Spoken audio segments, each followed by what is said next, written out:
Hi, everybody. Welcome back to Office Hours with your host, Ziana Aly. I want to talk about something that is usually framed as a story of generosity, compassion, and global responsibility. Foreign aid. We hear about billions of dollars in development assistance, disaster relief, and loans being sent across borders, and the narrative is often the same. Wealthy countries helping poorer ones. It sounds good. It sounds great. It sounds noble. But what if aid isn't about helping? What if it's about control? The title of this episode is Colonialism 2.0 Development Aid and Control. And the title isn't just for the shock value, although, as previously stated, I do love shock value. I want us to really sit with the uncomfortable truth that aid often functions less like charity and more like leverage, a way for powerful states to shape policies, economies, and even the politics of the so-called developing world. Think about it. Colonialism never really ended. It just changed forms. Instead of direct military rule, we now see financial dependence. Instead of occupying armies, we see institutions like the IMF and the World Bank offering loans with strings attached. And instead of colonizers planting flags, we see donor governments securing trade deals, military partnerships, and diplomatic influence under the cover of development. In this episode, we are going to unpack just that. We will trace the history of aid from the Marshall Plan after the World War II to the Cold War geopolitics. We're going to look at how aid became a tool for enforcing economic models like neoliberalism. And we will dig into some case studies like the US's aid to Egypt and Israel, Canada's role in mining and resource projects, and China's Belt and Road Initiative. So the question we're really asking today is aid a lifeline or is it a leash? And what does that mean for the future of global justice? To really understand aid as a form of modern colonialism, we need to look at where it began. Aid didn't just fall out of the sky one day because wealthy countries suddenly felt generous. It has always been political. It has always been strategic. Let's start right after World War II. The world was devastated, Europe in particular. The United States stepped in with what was known as the Marshall Plan of 1848. Billions of dollars in aid were sent to rebuild Western Europe. On the surface, this was about reconstruction. But beneath the surface, it was about something else. Preventing the spread of communism. Aid wasn't neutral. It was a weapon in the Cold War. And that's really the story of aid in the 20th century or 21st century, a tool of geopolitics. The US and the Soviet Union both used financial assistance, food aid, and development projects to pull countries into their orbit. If you want aid, you have to pick a side. And then, as newly independent states in Africa, Asia, and the Middle East emerged in the 50s and 60s, aid became a part of a new game of influence. Colonial empires had collapsed, but the economic strings remained. Aid was often framed as helping these new nations modernize. They love that word. But modernization was defined on Western terms: industrialization, open markets, and alignment with capitalist democracies. This is where the IMF and the World Bank really enter the picture. They weren't just handing out money, they were dictating how economies should be run. Loans came with conditions: privatize your industries, cut social spending, remove tariffs, open up to foreign investors. They weren't suggestions, they were requirements. And countries that didn't comply, they risked losing desperately needed funds. In the 80s and 90s, this became known as structural adjustment projects. Entire regions, especially in Africa and Latin America, were reshaped by these policies. Local industries were crushed. Public services like education and healthcare were slashed. And foreign corporations gained easy access to resources and markets. So when people call aid a form of neocolonialism, this is what they mean. It isn't about helping countries grow. It's about locking them into a system where they are dependent on Western money, Western rules, and Western power. So moving on from the history and backstory, let's get into the mechanisms. How exactly does aid function as a tool of control? First, There's the issue of debt dependency. Countries in the global south borrow money, often for developmental projects or to stabilize their economies, but these loans almost always come with conditions. They're not free. They lock countries into debt cycles where the interest payments alone eat up national budgets. The debt becomes leverage. Donor countries and institutions can step in and say, if you want relief, if you want new loans, well, here's what you have to do. Second, there are strings attached to aid. This is when the politics gets really clear. Aid is rarely neutral. Military aid from the United States, for example, comes often with arrangements to buy U.S. weapons or to support U.S. foreign policy positions in the UN. Development aid from Canada may be tied to contracts that benefit Canadian mining companies. Even humanitarian aid can be linked to trade deals or diplomatic favors. Third, let's talk about structural reform. The IMF and the World Bank are notorious for this. Like we were saying before, they'll say we'll give you a loan, but only if you reconstruct your economy. Huh? That usually means cutting subsidies, privatizing industries, deregulating markets. The result, ordinary citizens face higher prices, weaker public services, and less control over their own resources. Meanwhile, foreign investors suddenly find a friendly environment for profit. What's happening here is subtle but powerful. Aid isn't about money flowing from the global north to the global south. It's about rules, systems, priorities flowing the other way. From donor states and institutions into domestic policies of the recipient state. Then there is diplomatic leverage. Aid gives donors a seat at the table and sometimes control over the table itself. Countries that depend on U.S. aid, for example, are far more likely to vote with the U.S. at the UN General Assembly. Countries that rely on European development assistance are often pressured to adopt EU-friendly trade and migration policies. Here's the takeaway. Aid looks like generosity, but functions like a leash. It shapes decisions, influences policies, and keeps entire nations dependent. It is not about charity, it is about power. Okay, so we set the history stage, we set the theory stage. Now let's make this real with some case studies. Because foreign aid sounds abstract until you see how it plays out into the ground. Let's look at a few examples here. Let's do case study 1.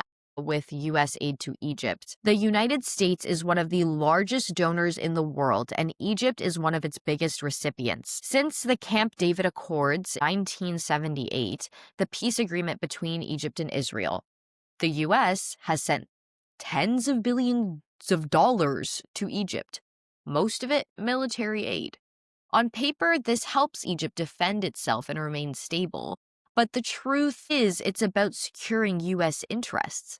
The money ensures Egypt maintains its peace treaty with Israel. It ensures U.S. access to the Suez Canal, and one of the most important trade routes in the entire world. And it strengthens Egypt's military, which in turn reinforces the power of authoritarian leaders.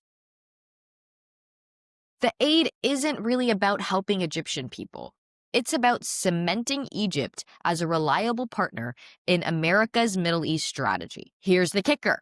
Much of that military aid has been spent on U.S.-made weapons. So the money doesn't even stay in Egypt. It flows back to America's defense contractors. That's aid as a business deal disguised as generosity. Looking at the U.S.'s aid to Israel. The U.S. gives Israel about $3.8 billion a year, making it the largest recipient of America's aid since World War II. Once again, most of it is military aid. The narrative is that it ensures Israel's security in a, quote, hostile region. But let's be clear. This aid cements Israel's military dominance, especially over Palestinians. It subsidizes weapons, missile defense systems, and military operations that perpetuate occupation and block the path to Palestinian statehood. In other words, the U.S. enables the status quo, a status quo that benefits American interests in the region by keeping Israel strong and dependent on U.S. support. Israel low-key is going rogue. They need to tighten up that leash. But now turning towards Canada, which brands itself as a champion of human rights and development. But here's the reality: a large portion of Canada's foreign aid is tied to the interests of its mining sector. Canadian companies dominate the global mining industry, especially in Latin America and Africa. How does aid come into this, you ask?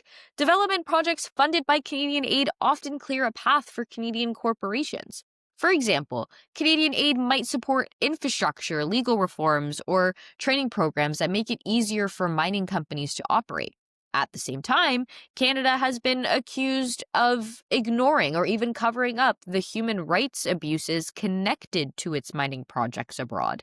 Land dispossession, environmental destruction, and violence against Indigenous communities. But we all know Canada has a good track record, a good and long track record against the Indigenous communities. So while the branding is all about empowering communities and sustainable development, the underlying reality is that aid helps Canadian corporations profit from the resources of poorer countries.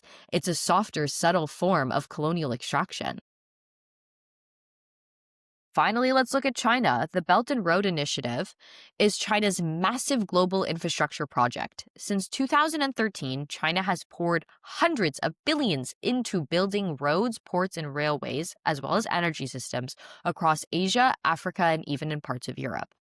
China doesn't call this aid. It frames it as partnership, investments, win-win. But the dynamics look familiar. Countries that take Chinese loans often end up with massive debts. Take Sri Lanka, for example.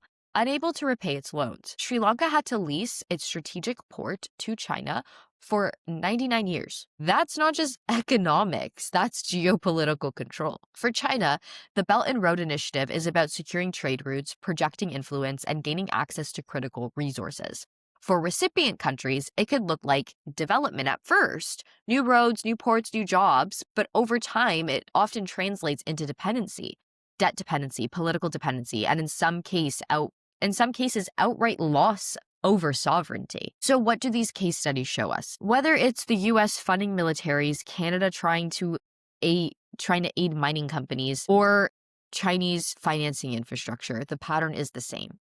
Aid isn't neutral. Aid creates dependency, enforces priorities, and secures influence. It looks different depending on who the donor is, Washington, Ottawa, Beijing, but the logic is the exact same. This is why many scholars and activists call it colonialism 2.0, because at the heart of it, aid is less about helping the global south and more about securing the interests of the global north.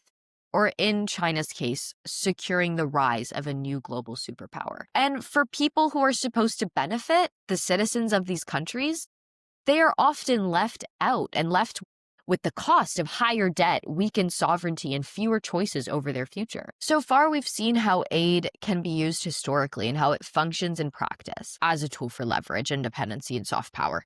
But what do the critics say? And most importantly, what alternatives are being put forward? The first critique is about dependency, and this comes from the dependency theory, which we were speaking about earlier. And it argues that aid keeps poorer nations locked into subordinate positions in the global economy. Instead of building self-sufficiency, aid makes governments reliant on these donor states and international institutions. Local industries cannot compete when imports are subsidized. Governments cut social spending to meet debt conditions. The result is a cycle: dependency, debt, more aid, and even deeper dependency. The second critique is about sovereignty, which we have touched on. Aid often undermines a nation's ability to make its own decisions. When the IMF, when the World Bank has their list of demands, they are essentially overriding democratic choice. Citizens may vote for leaders who promise social programs or subsidies, but these policies get scrapped because loan agreements say otherwise. That is not partnership, that is control. And a third critique focuses on justice. Many argue that aid is framed as generosity when it really should be seen as a repayment. Former colonial powers extracted wealth, resources, and labor from the global south for centuries. The poverty of many nations today is directly linked to the history of exploitation. So when wealthy countries give aid, critics argue they're not being charitable, they're paying back a debt they created in the first place. From this perspective, what's needed isn't aid, it's reparations. Now, what are the alternatives? One proposal is debt cancellation. If the debt burden is what keeps many countries trapped, then canceling or reconstructing those debts would give them breathing room to actually invest in their own people. We've seen movements like Jubilee 2000 push for this. Another alternative is South-South cooperation. Instead of relying on the global North, countries in the global South are increasingly turning to each other. Regional partnership, trade blocs, and developmental banks offer ways to share resources without the same colonial baggage. Then there's the grassroots level, community-driven development. Instead of top-down aid projects, which often fail because they ignore local realities, grassroots initiatives put communities in charge. They decide their priorities, they design their programs, they keep control. Of course, none of these alternatives are perfect. Debt cancellation faces resistance. South-to-South cooperation can sometimes reproduce its own hierarchies, as we've seen in China. Grassroots projects often lack the same scale to transform entire economies. But the point is, there are other models. All of them challenge the idea that aid has to mean dependency. So when we think about aid, the real question isn't just does it help or does it hurt? It's about who it empowers. If aid empowers donor states more than recipient countries, then maybe it's not really aid. So where does that leave us? Foreign aid is often presented as generosity.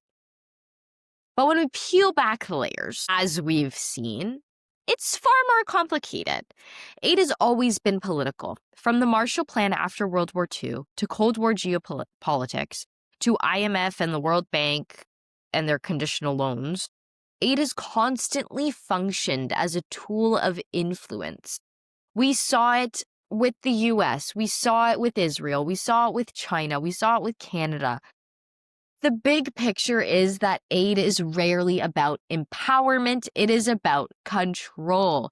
That is why so many call it colonialism 2.0. The flag may no longer be flying, but the hierarchies of power remain. But it doesn't have to be this way.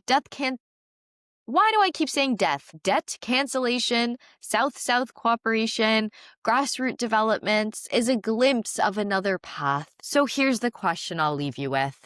When we hear about foreign aid in the news, the billions pledged after a disaster, the loans announced at international summits, are we really witnessing acts of generosity? Or are we watching the same old colonial power structures play out in brand new clothes? That's the tension at the heart of aid. A lifeline or a leash. Thank you guys so much for listening to Office Hours Politics Edition. If you enjoyed this episode, make sure to subscribe, share with a friend, stay tuned on more conversations that we dig beneath the headlines. Until next time, stay curious, stay politically aware, and always question who's really benefiting from aid. Bye, guys.